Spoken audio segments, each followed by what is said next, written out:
This is K.M. Weiland, and you are listening to the 479th episode of the Helping Writers Become Authors podcast. The big news this week is that I finally have an audiobook in the works for my Portal Fantasy Dreamlander. I've done audio versions for all of my nonfiction books, including outlining your novel, structuring your novel, and creating character arcs, but this will be the first audiobook for one of my novels. The narrator finished work this week and sent me the finals for final review. It is a really weird sensation to hear your work not just read aloud by someone else, but performed. I've always had a cringe factor when listening to my stuff being read aloud by anyone, including myself.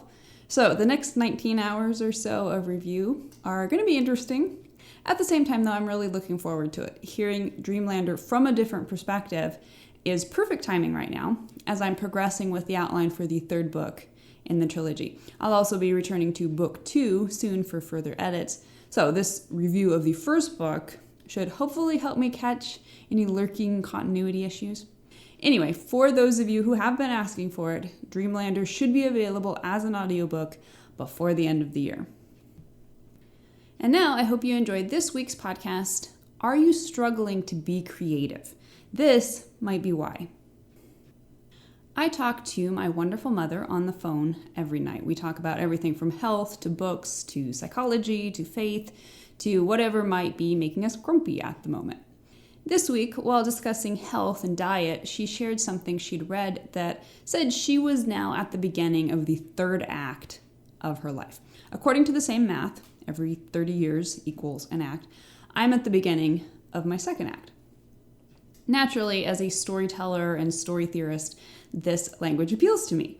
It made me think about how my 30s are the opportunity not just for a deepening of my story, but for a new beginning of sorts. I quite like the idea of thinking of myself not as a 33-year-old who is supposed to, and doesn't, have it all together, but rather as if this were my second time to be an innocent, expectant, wonder-filled 3-year-old who just happens to have 30 years of experience and knowledge. To expand the analogy, this means my mom is experiencing her third time being a 6-year-old, but with 60 years of experience and knowledge behind her. I particularly like this right now, as I find myself rather painfully stripping myself back to basics.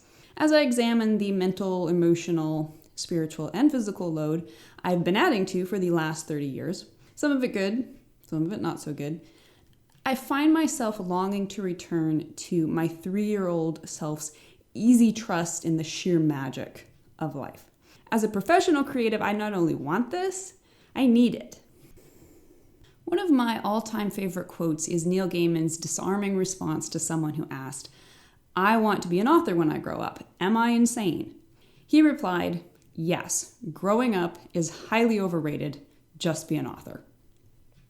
The older I get, the more I agree. Mostly this is because the more and more grown up I get, the less and less I see life's magic, and the smaller and smaller my window of creativity becomes. I know I'm not alone in this, even, or maybe even especially, among writers. As I've hinted before, the last few years have turned out to be a crucible of sorts for me. Although there were contributing reasons and events, I now see them more as just an inevitable, if dramatic, conclusion to the growing up pains of my 20s. After an unexpectedly stressful move a year ago, these growing pains bottomed out with me feeling more disconnected from my creativity than ever before. During the last few years, I kept plodding faithfully, finishing one book, starting another, but during this time, I was also largely in denial of my growing panic. I had been creative my entire life. I had been a storyteller my entire life. I had felt life's magic always. And now, increasingly, for years, that magic was becoming only a bare flicker in my soul. So was my creativity leaving me? Was my writing meant only to be a short chapter in my life? And if I wasn't meant to soar on the wings of my creativity anymore, then God help me, because what could ever replace that? As of this month, I now believe this crucible of what has been a dark night of my soul has finally begun to reach its climax. Perhaps the best and most encouraging insight I have uncovered from a host of insights glittering up at me is a realization about why my creativity seemed to desert me. And even better, what I can do to reclaim this most precious part of myself. Creation is a deeply energetic act.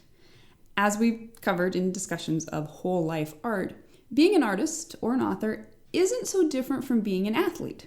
Both require not just talent and dedication, but the cultivation of holistic health so that we will be able to bring optimum focus and energy to the act of creation. As finite beings, we each possess a finite amount of energy. Every day dawns with the same possibility for productivity, but each day also dawns with a limited, if renewable, supply of energy. Our ability to turn that energy into creativity requires we wisely husband it, allot it, and utilize it. Energy spent on one area of our lives, be it hanging out with a loved one or worrying about finances, is energy that cannot be spent on creating. Because creativity is an output of energy, it necessarily requires an input. The well can be filled by feeding all parts of ourselves a healthy diet. Books and art for our minds and imaginations, proper diet and exercise for our bodies, satisfying relationships and fulfilling work for our emotions. Whenever we find ourselves struggling to be creative, we rightfully turn first to checking that our energy inputs are flowing properly. But sometimes this isn't enough. Sometimes you can be doing everything right to fill yourself up with good energy on every level, and still you find yourself struggling to be creative. And this is incredibly frustrating. What else could there possibly be left to do? That was the question I was asking myself. For a long time, the only answer I could see was wait. Wait, and surely something will change. But if things were changing, they didn't seem to be changing for the better. If anything, I felt my window of creativity getting smaller. But then, just recently, I had a breakthrough. For years, I've been interested in depth psychology, including the idea of the shadow, the theory that aspects of the self are unhealthily repressed into the unconscious. In reading Beatrice Chestnut's excellent book, The Complete Enneagram, her description of the shadow as simply the place where we put the things, emotions, desires, pains, fears, that we do not want to look at, clicked for me. She wrote, "The shadow represents everything we refuse to acknowledge about ourselves that nonetheless impacts the way we behave." As I started examining afresh what it might be that I did not want to acknowledge, I was astounded to realize not just the sheer load of stuff I started digging up, but also how much energy I have been putting into resisting looking at these things. And that's when it clicked. The reason my level of creativity had plummeted in the last few years was not that I was becoming less creative, but rather that more and more of my daily allotment of energy was being used to wall off more and more of the things I found too painful or overwhelming to face. Creativity is an energy that wells up from our very life force.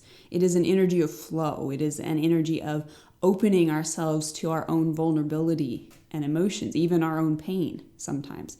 By its very nature, it is antithetical to the energy of resistance and repression.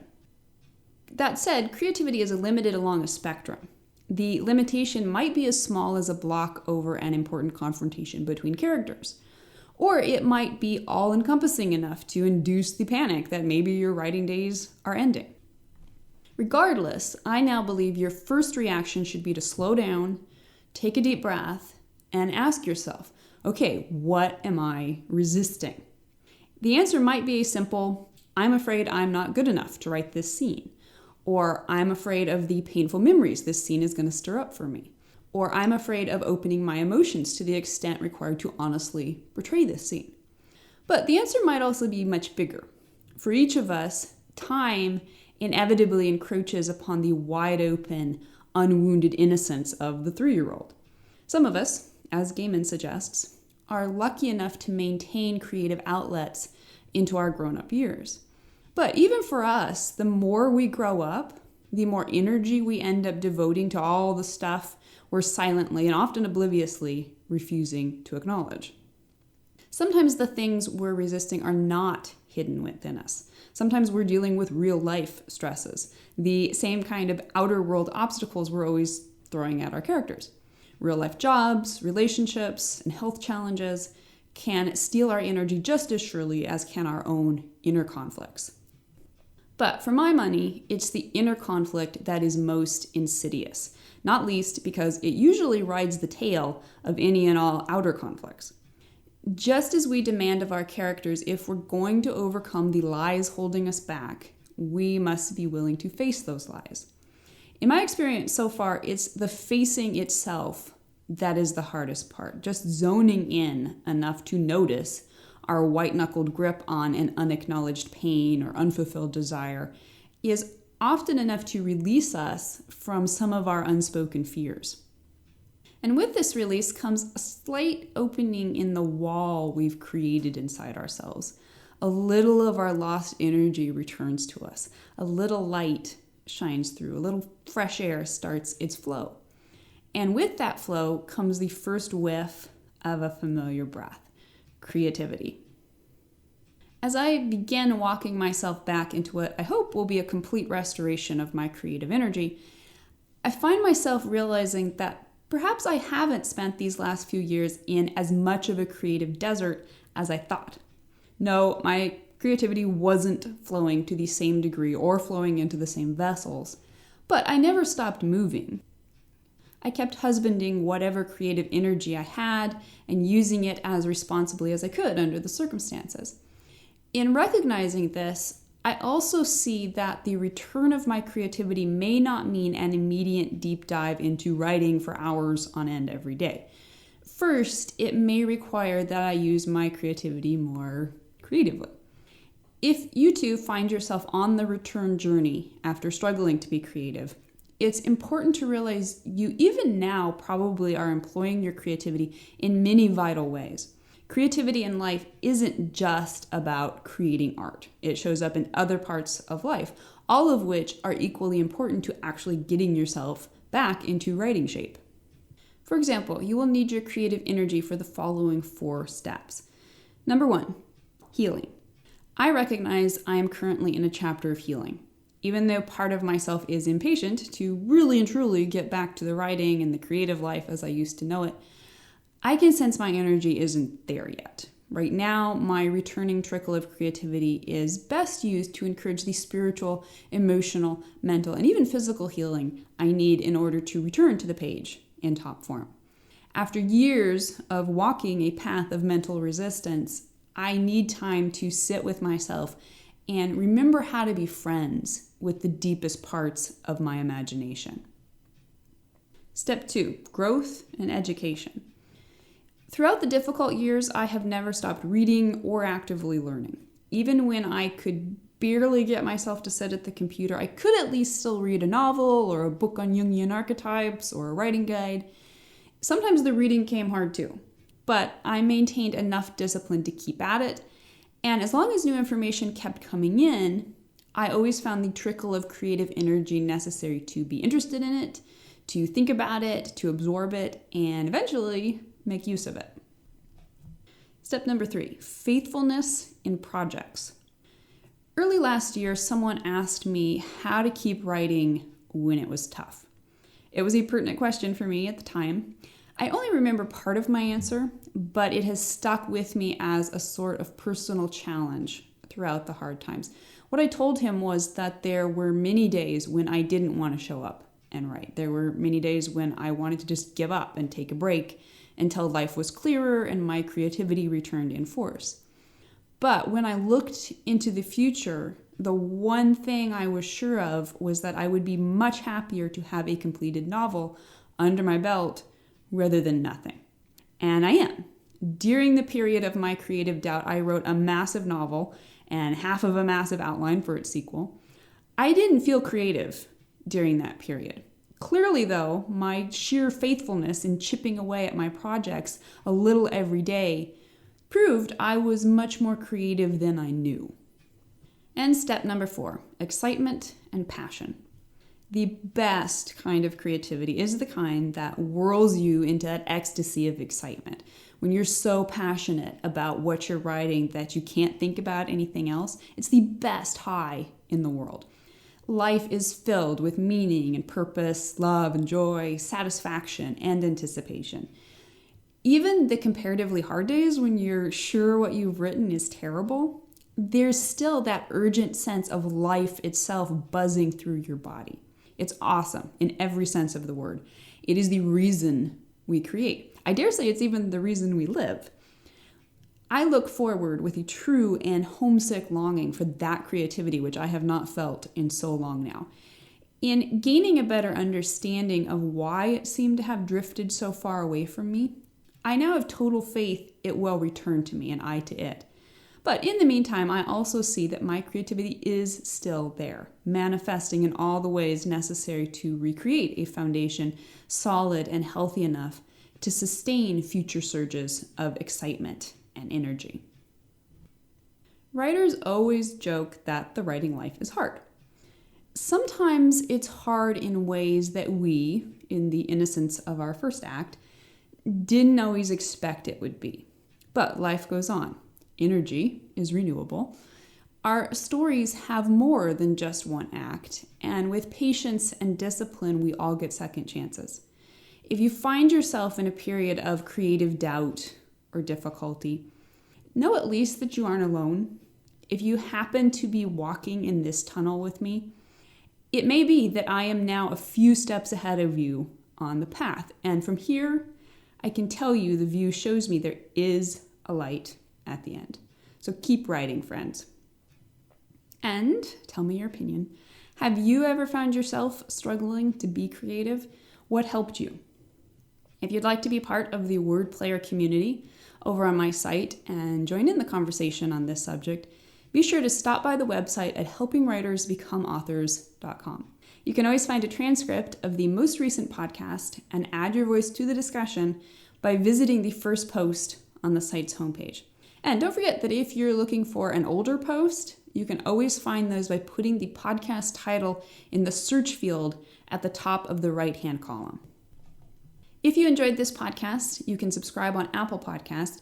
And if you'd like to support Helping Writers Become Authors, I would totally appreciate it if you'd consider taking the time to leave a quick rating or review on the Apple site.